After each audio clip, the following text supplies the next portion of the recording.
好，我们来运行一下这个程序，看一看效果。我们把它给运行到 Geomotion 模拟器里边，打开这个 Geomotion， 然后我们把这两个，因为这两个我们之前没有设定，对吧？把它都给删除了。好，在这个地方呢，它有一个问题啊，我们可以来打开看一看这个错误啊。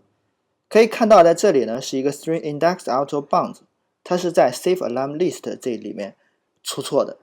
是什么原因呢？因为我们在这里有一个 string toString 的话，如果说我们的这个宿主是0的话，你看在这里 adapter 这个是一个 adapter get count， 长度是0的话，我们的这个 string buffer 它里边是没有值的，对吧？它没有值的话，如果说我们在这里仍然对它取得它的0到它的-1的位置，那它就会出错。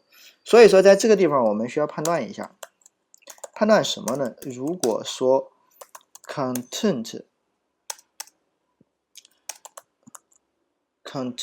不是这，如果说 sb 点/死大于1的话，对吧？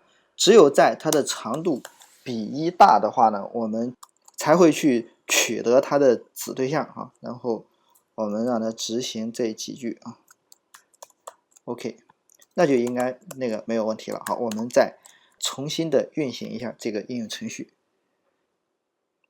运行到这个 Geomotion 模拟器里边，打开这个 Geomotion， 打开这个闹钟，我们还是把这一项给它删除掉。好，我们可以看到此时呢它就没有问题了啊。然后我们把这个应用程序呢再给它退出，然后重新打开一下，我们再打开这个闹钟，我们可以看到它还有，那这是什么原因呢？这因为我们在这里还没有重新提交哈。如果说它长度比1大的话呢，它执行的是这段代码，然后它有一个提交的操作。如果说是没有长度呢，我们也让它提交一下 editor 点 put string key alarm list， 然后呢我们给它的值呢传一个 none 进去。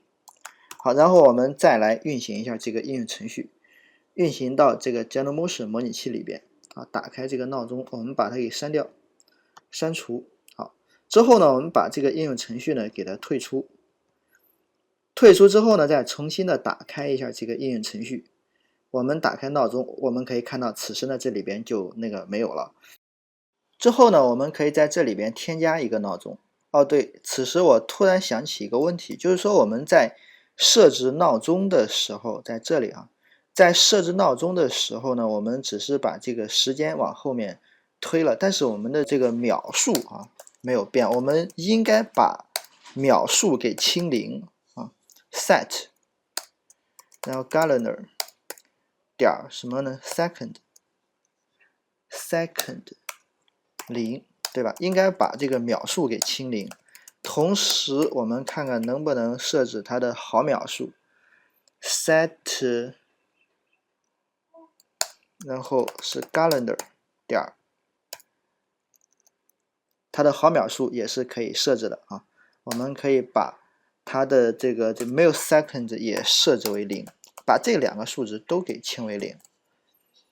清零之后呢，它是只要执行到了我们的那个指定的分钟，对吧？它就会执行我们的闹钟。好，我们接下来运行一下这个应用程序。我们所使用的是这个真机来运行，这个模拟器可能是有一些问题，它的闹钟服务这个是执行不了的，我们用这个真机来运行。好，我把它给运行到我的这个手机上。此时呢，应用程序已经启动好了，然后我来切换到这个闹钟的界面，然后添加一个闹钟啊，添加到下1分钟啊，我这里已经添加好了，我给大家截一个图，打开这个 DDMS， 我们可以来稍等一会儿，然后往下面翻啊，往下面翻。我在这里呢给大家截一个图，我截的是添加的闹钟呢是16:09分，然后此时呢是16:08分，然后我们可以稍等一会儿。好，此时呢我们可以看到啊，这个闹钟执行了，这个操作呢已经成功执行了。好，我们的这个闹钟程序呢已经成功的执行了。然后我们打开这个 Alarm Service， 我们只让这个闹钟呢执行一次就取消掉。